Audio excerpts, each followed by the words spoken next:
Hello, ninth graders. Today is March 20th, and I'm recording this on March 20th. I'm not exactly sure what day you'll actually be getting this, but we'll get started here. We are progressing now into the realm of chemistry in your physical science class. We got about 4 chapters left to do. It is not chapter 18, by the way. It was chapter 18 in the old book. It is chapter 16. Okay. So I apologize for the error there. So this chapter is about the different properties of atoms, and then a little bit about the periodic table, and we'll get into the details there. 16.1 is about the structure of the atom. And a lot of this I'm thinking should probably be review for you guys because we've talked about atoms a lot of times in the past. And I'm probably going to cruise through a lot of this pretty quickly because I believe this is review. And if I'm going too fast, please feel free to pause the video, write stuff down, and do what you got to do. Okay. All right. 16.1, structure of the atom. So when we think about atoms, every single thing on our planet is made up of atoms. If we're thinking about like a gold bar would have tons and tons and tons of gold atoms, but each one of those atoms is specifically gold. Now, when we look at the periodic table, you can see the one behind me here. When we look at the periodic table, there are 118 different elements, okay? Every single atom on our planet, every single atom on our planet has to be one of those 118 atoms. And I kind of think about it like this. Think about how many cars are there on the entire planet. We Googled this a couple of years ago. It was like 1 billion, right? So there's like 1 billion cars on the planet. Every single car has to be a specific make or model, right? I know Herbst, what about rat rods? Okay, I get it, right? But we have that category, but then everything else has got to be a Chevy or a Mazda or a Ford or whatever it happens to be. And then within each of those, there are subcategories, and we have some that are SUVs and some that are passenger, whatever. Okay, you get the point. Every single car on our planet has to be a certain make and model or a certain type. Just like every single piece of matter on our planet has to be one of those 118 elements or a combination of those 118 elements, okay? Now, a lot of those elements are necessary for life on Earth. We'll get into some details of that at another time, but just to give you some ideas here, carbon, it's element C, iodine, F is fluorine, Au, which is aura, stands for gold, Hg stands for mercury, K for potassium. The symbols don't always match up with the name of the element, okay? But just keep in mind, every single atom of all of the bazillions and bazillions and bazillions and bazillions of atoms on the planet have to be one of those 118 elements, okay? All right, atoms are the smallest piece of matter in order for something to retain its properties for that specific element. Now, yeah, there are different parts of an atom. There's protons, neutrons, electrons, and things that make up the protons and neutrons are called quarks. We'll get to those in a little bit. Yeah, those are smaller, or what we call subatomic. And you think about the word sub means below, like a submarine operates below the water or below the surface of the water, okay? So a subatomic, we're talking about stuff that's below an atom. That's the protons, neutrons, electrons, and then the quarks that make up the protons, neutrons, and electrons, okay? Every piece of matter has to be at least one atom, okay? Every atom, you notice I changed slides here, but the picture is the same.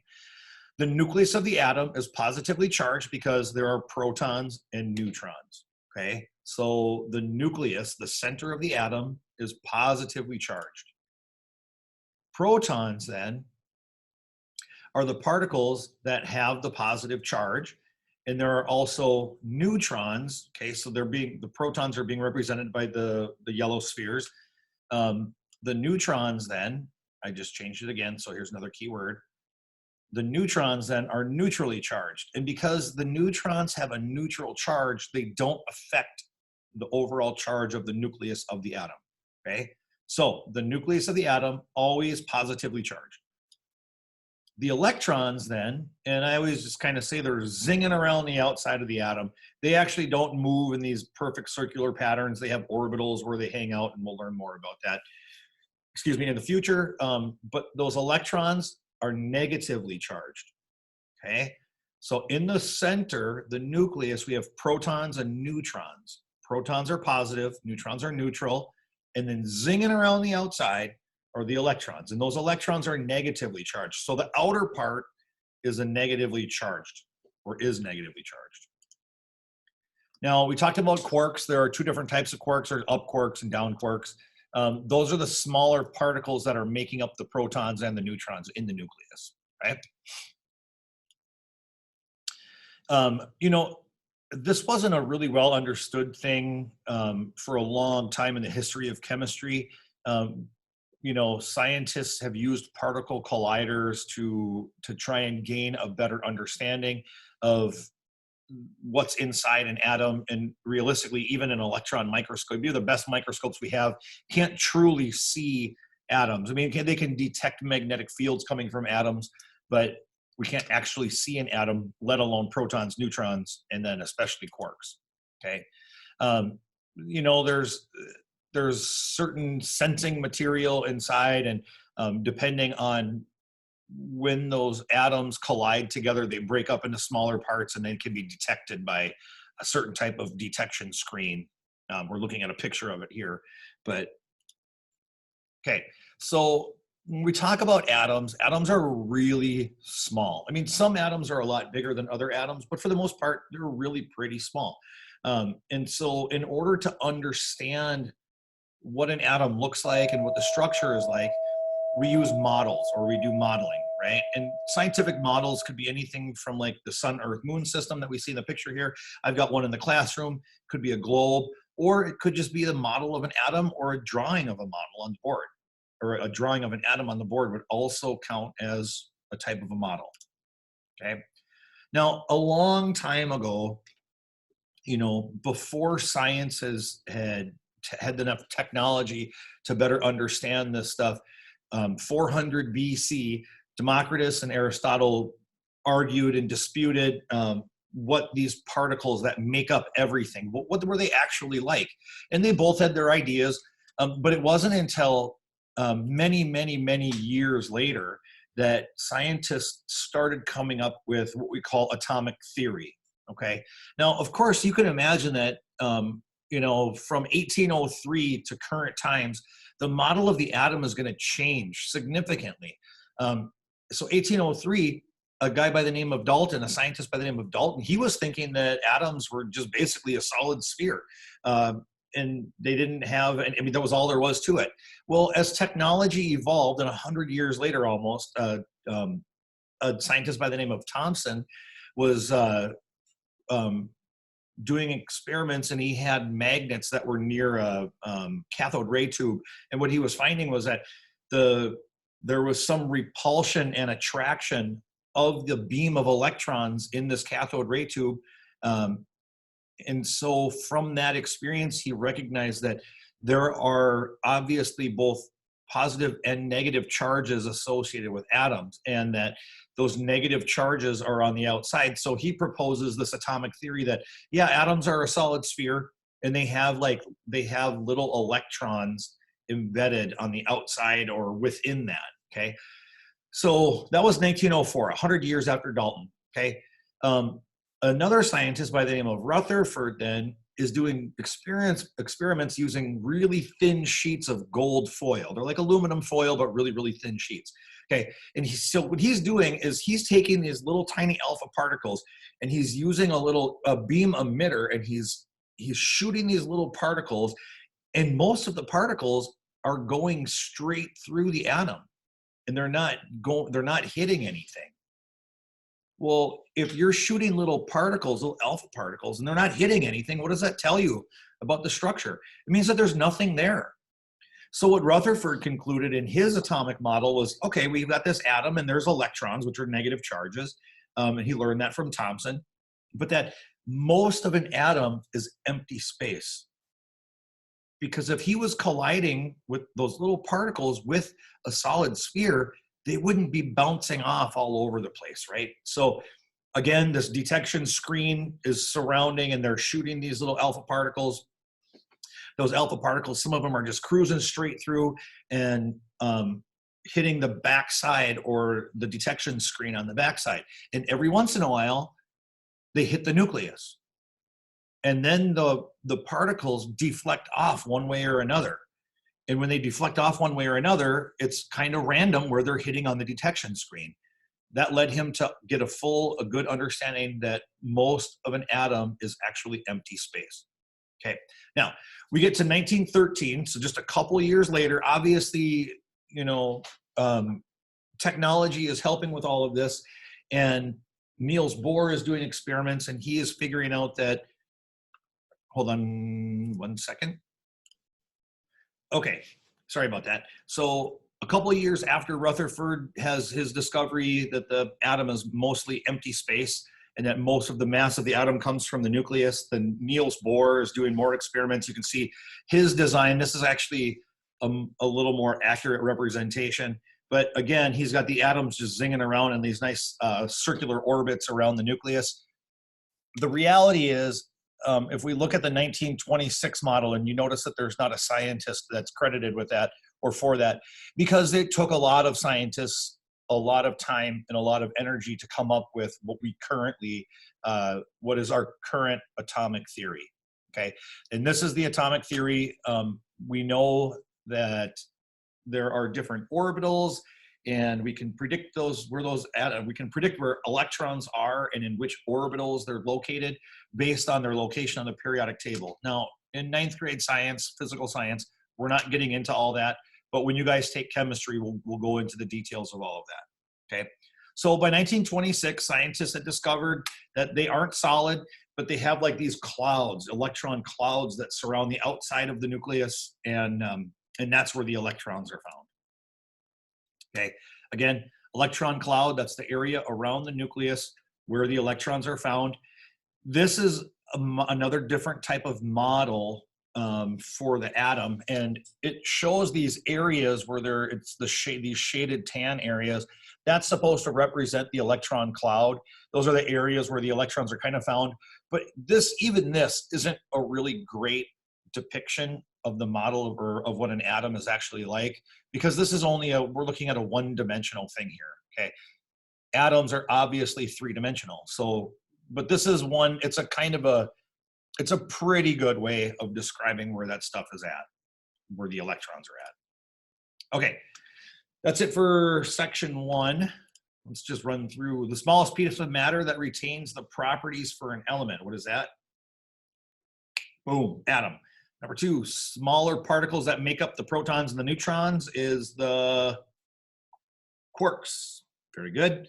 And question number 3. Area around the nucleus where the electrons are found. What do we call that? We just talked about it. Electron cloud. All right. That brings us to section 16.2. If you're going to continue on, continue to watch. Otherwise, we're going to keep pushing forward here. All right, 16.2, masses of atoms. A nucleus contains the vast majority of the mass of an atom. The protons and the neutrons are pretty much where all of the mass is located, okay? The mass of protons is about the same as the mass of a neutron. They're very, very close in mass, okay?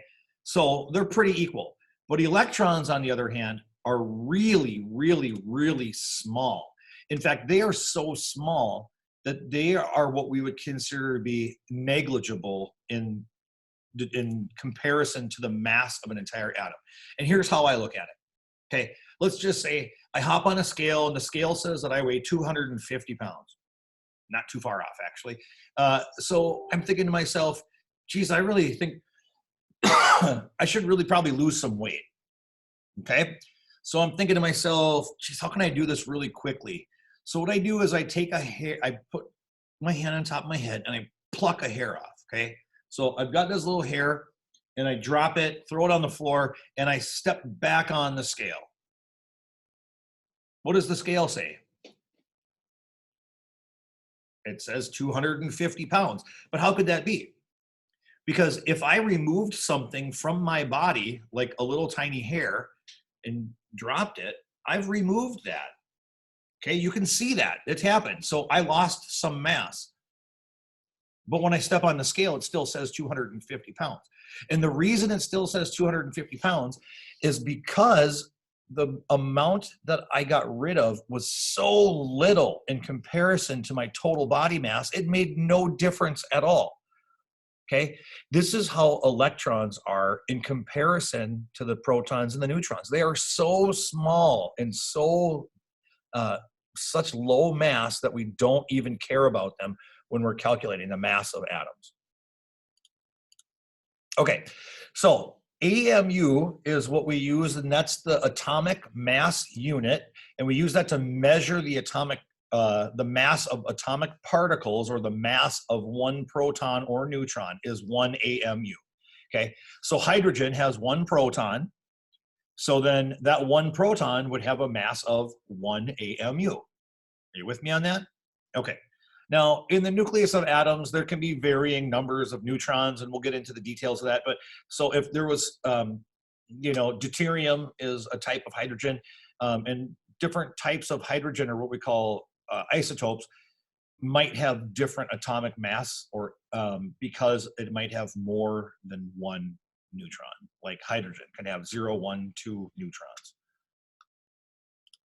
Okay, the atomic number is the number of protons. When we look at the periodic table, you'll notice that there are these little numbers here, okay? It's usually the main bolded number, and that main bolded number doesn't have any decimal places, okay? So its atomic number is 2. This is helium. Helium has 2 protons. Helium has 2 protons because the atomic number is 2. Are you with me on that? Now, we'll get into the details of figuring out the neutrons in a second here. The mass number is the sum. Okay, so adding together the number of the protons and the neutrons, right? So we're looking at helium again here.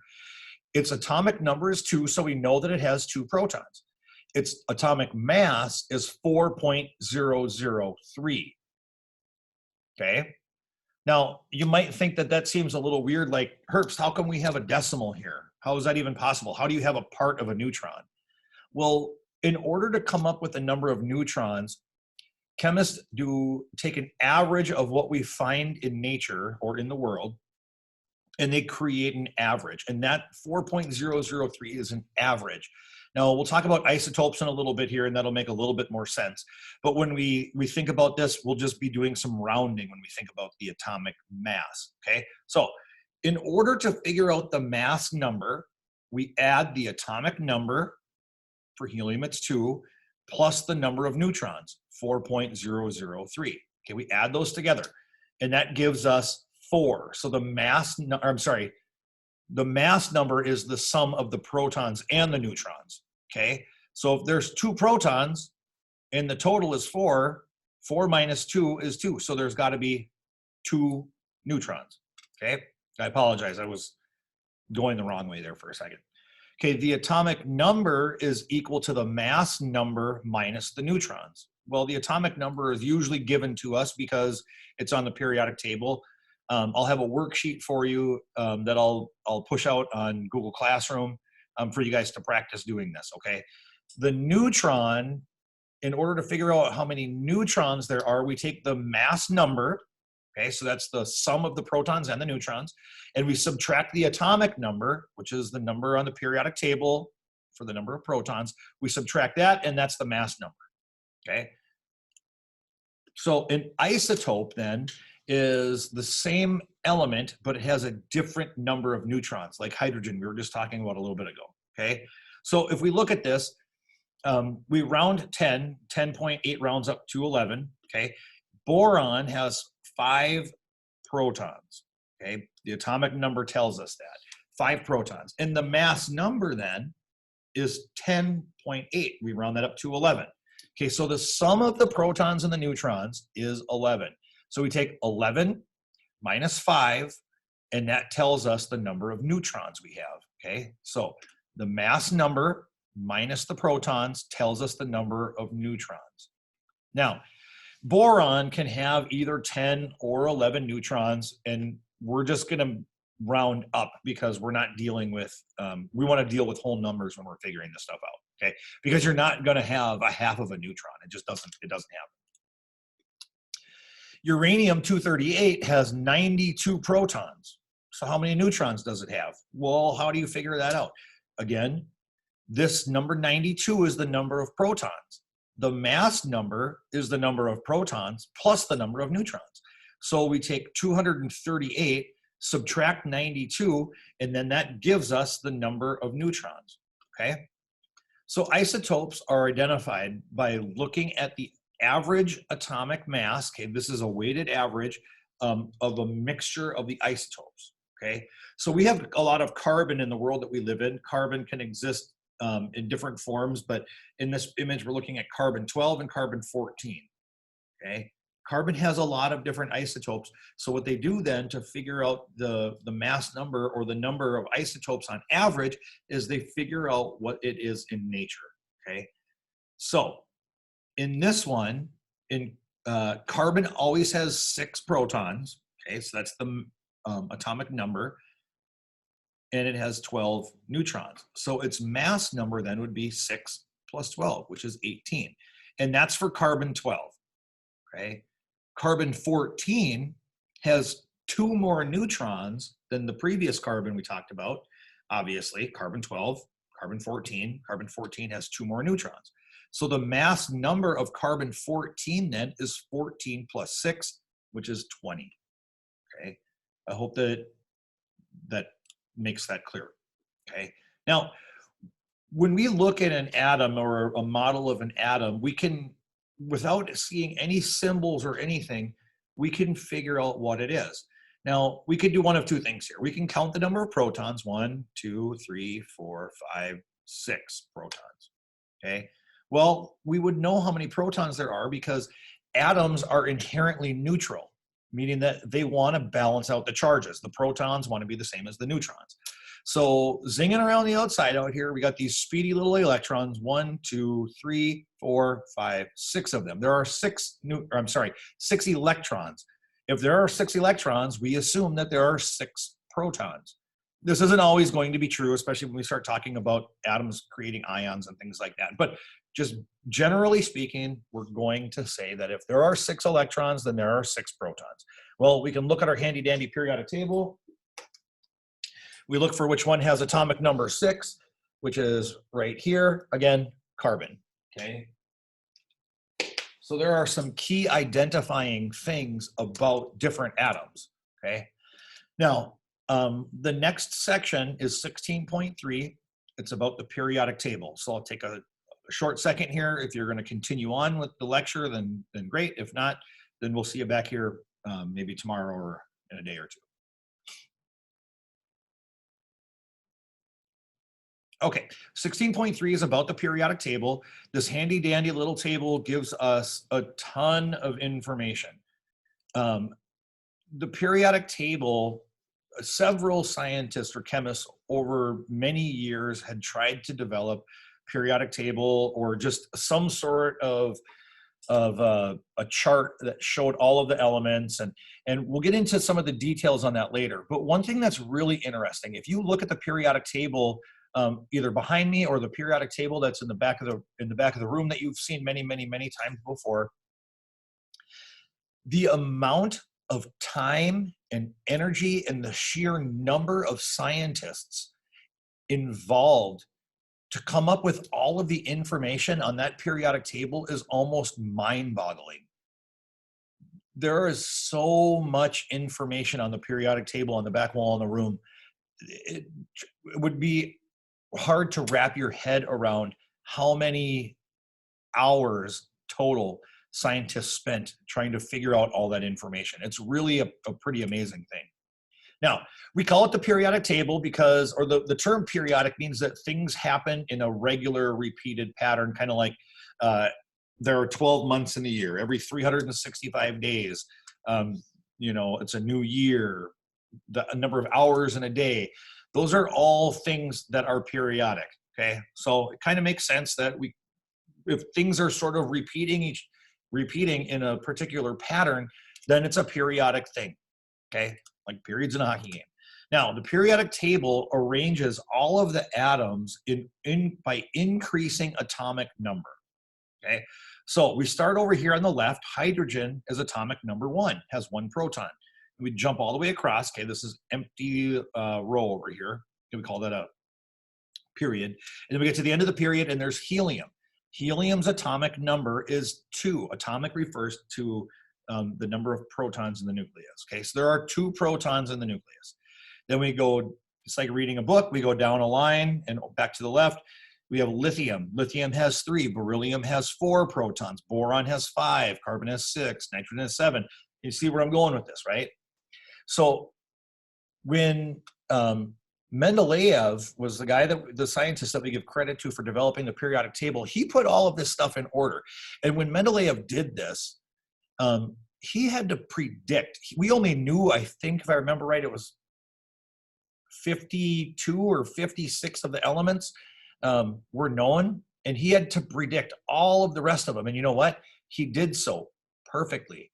His periodic table, which finally got filled in just a few years ago, and if you look at the periodic table in the back of the room, in the back of the classroom, which obviously you can't see right now, element number 118, 117, 116, 115, 114, and I think 113 are left empty.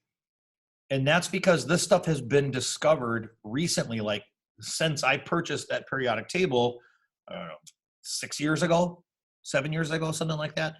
Now, obviously, that periodic table maybe was an older version, but the real impressive part about that is that Mendeleev predicted this stuff. By organizing the atoms in order of increasing atomic number, everything gets put in a column or a group in which their properties or characteristics of those atoms tend to be periodic, okay?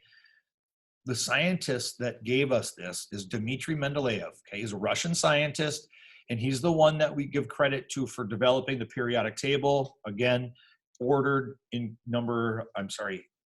order based upon their increasing atomic number. Sorry if I'm going fast. You can pause it for a second if you need to. Okay, so Mendeleev had to make all sorts of predictions about different things because there was so much that wasn't discovered yet. And so he had to leave empty spaces. And so we look at this picture here, and he's making predictions about different elements. And as it turns out, in 1871, he was predicting the presence or the existence of germanium. And germanium is on the periodic table right now. I mean, grab it. Germanium is right here. Element number 32, or atomic number 32, 32 protons, okay? Well, when he made these predictions, he didn't know that. He didn't even know that it hadn't even known that it existed. He called it ecosilicon, okay? Well, he called it ecosilicon because he knew about silicon, so he put it right underneath silicon, which is right there, and you drop it down one, there's germanium. Apologize if that's kind of hard to see. So he made predictions about germanium based on what he knew about silicon, and he was very, very close.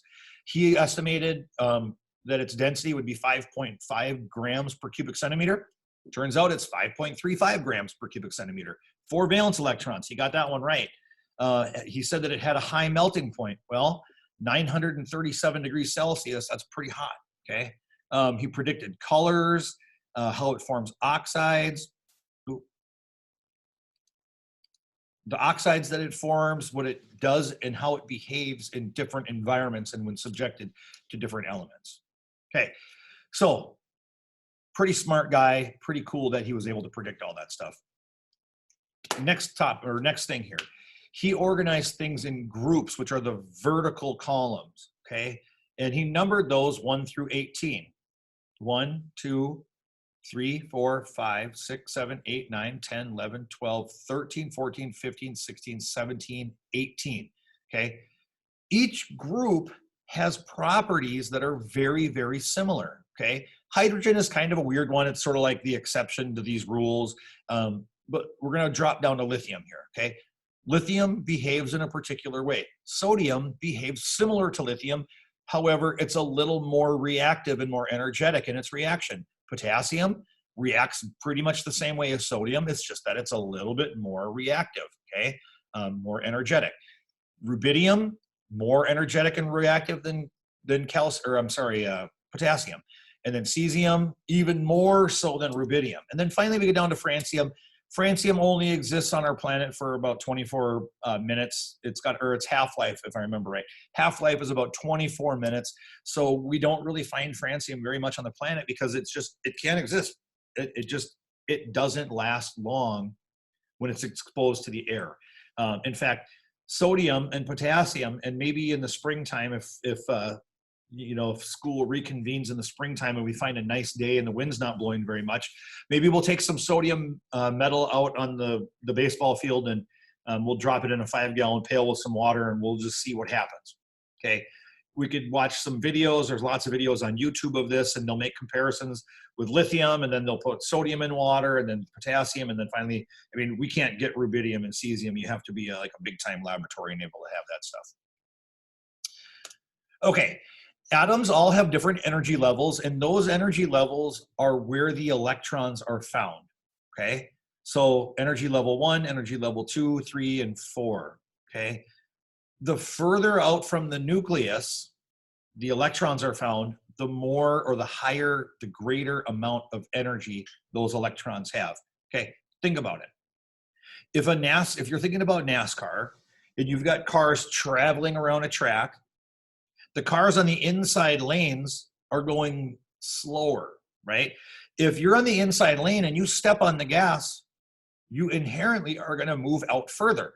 And as you move out further, you're probably traveling faster. So we think about kinetic energy, and that's obviously, you guys remember the energy of things that are of matter that's in motion.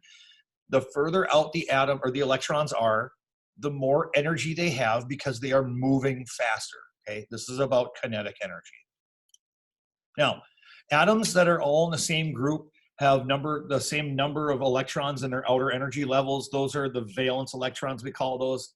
And those are the ones that are responsible for creating bonds with other atoms and things like that. And they all have similar, and because they have the same number of outer level atoms, they're in the same group, they react very similar to one another, okay? Group 11 elements, those atoms have similar properties, and because of that, they all are good conductors of heat, electricity. They're shiny, they're malleable, they're ductile. We'll talk about those. I think we've talked about malleability and ductility before, but the ability to be able to pull them into wires and to pound them into shape and form them and things like that. So here's the deal. The number of outer level electrons are what we describe as the valence electrons. Those are the outer energy the outer energy level electrons. Those are the ones that do bonding or create bonds with other atoms. And we can predict, or we know how many valence electrons there are based on the group number that the element is in, or the atom is in. If you're in group 1, there is 1 valence electron. If you're in an atom in group 2, you have 2 valence electrons. We skip the middle, okay? And then we go to group 13. There are 3 valence electrons. Group 14 has 4 valence electrons. Group 15 has 5 valence electrons. 16 has 6. 17 has 7. 18 has 8, okay? They cannot have more than 8 electrons in their outer energy level or their outer shell. We'll talk about it like that too, energy levels and shells, okay? As you move from one group to the next, they increase the number of electrons in the outer energy level, okay? And this is a really important thing to understand, and we'll be dealing with this when we start talking about how atoms want to share electrons with one another. Sometimes electrons get stolen and they create ions, and we'll get into the details of that in a different chapter, okay? So in order to describe this, we use what are called electron dot diagrams. Sometimes we call them Lewis structures or Lewis dot structures. What we basically are doing is we take the element symbol and then we place dots around it to represent how many electrons are in the outer energy levels. And it's important to understand that when we do these dot structures or these dot diagrams, we start in one spot and we work our way around, okay? We don't just willy-nilly throw a whole bunch of dots around a symbol. It has to be in a specific way. And it's important to do it like that because then when we use these electron dot diagrams later on to try and see how things are bonding, we know that electrons want to come in pairs. Well, there's an unpaired electron there and there's an unpaired electron there, okay? It's important to know that and to be able to see where those unpaired electrons are because those are the electrons that are going to be responsible for bonding with other atoms. In this case, maybe we're talking about water, and so we have oxygen bonding with two hydrogen atoms. Well, hydrogen has one valence electron, oxygen has 6, so we need 2 hydrogens in order to balance it out. We'll get into the details of that at another time, okay? So again, elements in the same group have similar properties. Group 17 are the halogens. They all have 7 valence electrons in their outer energy level, and therefore they have very similar chemical reactions. Okay, group 18, those are the furthest ones on the right.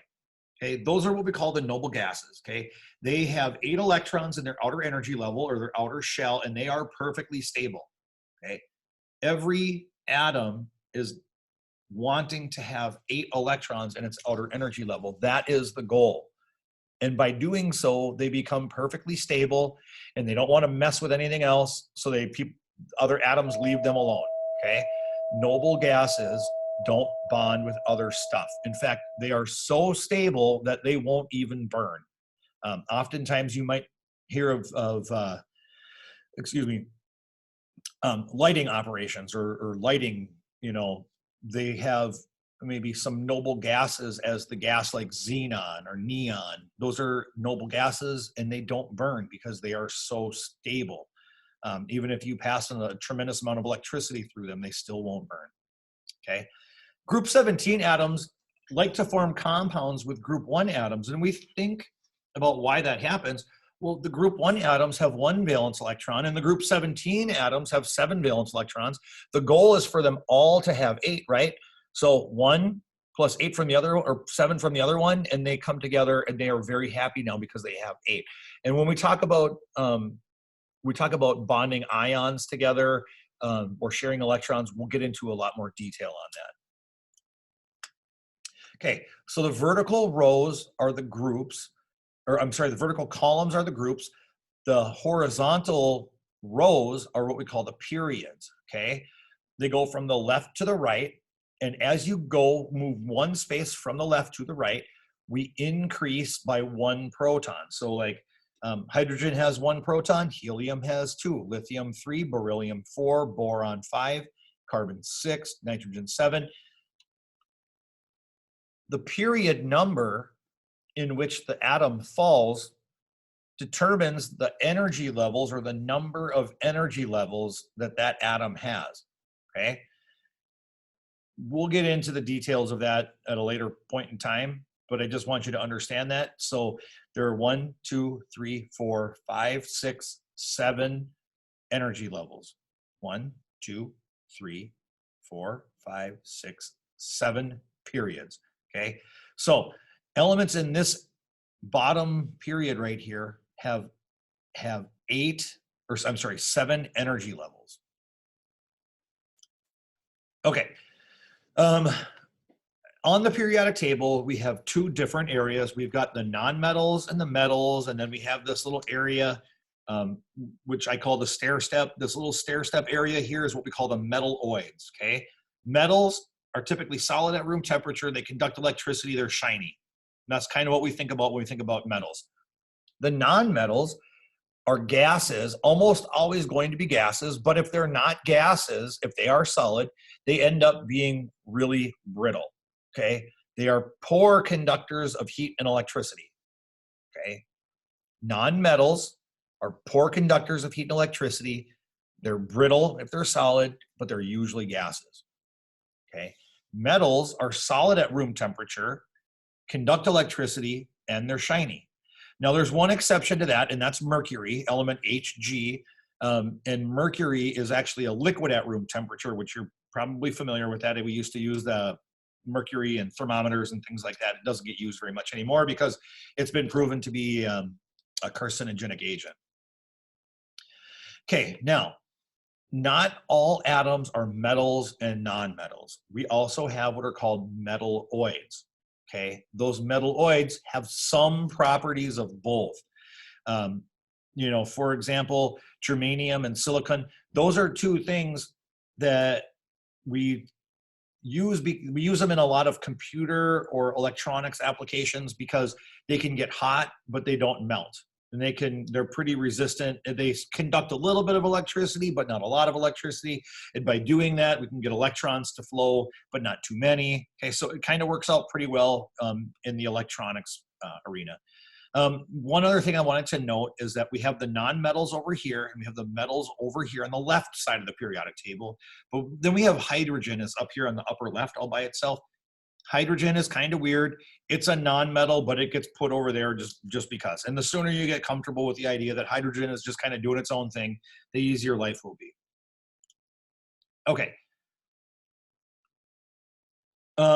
When I put this PowerPoint together a few years ago, all of the elements had been discovered except for one, and the very last element number 118, is an element called oganesson, and I believe it was discovered in 2018, if I remember right, in 2018.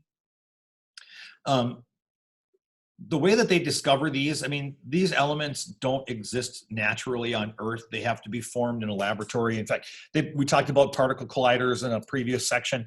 What they do is they take elements that would equal 118 and they just put them in that particle collider, get them moving. They use magnetism to get them moving really fast. They collide them together and they'll smash together for just, I mean, a fraction of a second. It's, I mean, like not even close to a full second.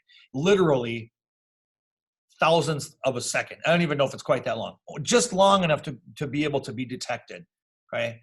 And that's how we create those. But we don't see those occurring naturally on Earth because the environment just isn't right. The pressure is not right, the temperature is not right. I mean, there's tons of different reasons that could be. So we have to manipulate the environment in order to get those elements to form. Okay, everything above 92, element number 92, here's element number 92 is uranium. It's hard to see. There's uranium right there. Uranium is used in nuclear power reactors. Everything else beyond uranium, anything that has more protons than 92 has to be made in a laboratory. Now, if I showed you the periodic table in the back of the room, the element symbols are kind of like what I call hollow. Some of the element symbols are sort of gray, or some of them are colored, like mercury, because it's special, it's a liquid at room temperature, is blue. The ones that are made in a laboratory don't have any shading, and there's a reason for that because it helps us to recognize that those don't happen in nature, okay? All right, we're not gonna go through this pop quiz right now. That's it, that's the notes for the entire chapter. If you guys have questions about any of the sections from here on out, when you're working on this stuff, I'm available. You can call my classroom. If I'm not in my classroom, it'll ring to my cell phone. You can send me an email. You can put questions on the forum on Google Classroom. Okay, just all I ask is that you guys are keeping up with your work and you're getting stuff done. Okay, I hope this finds you guys all doing well, and I hope you're making good choices about who you're sharing air with during these times. All right. Good luck, everybody. We'll see you soon.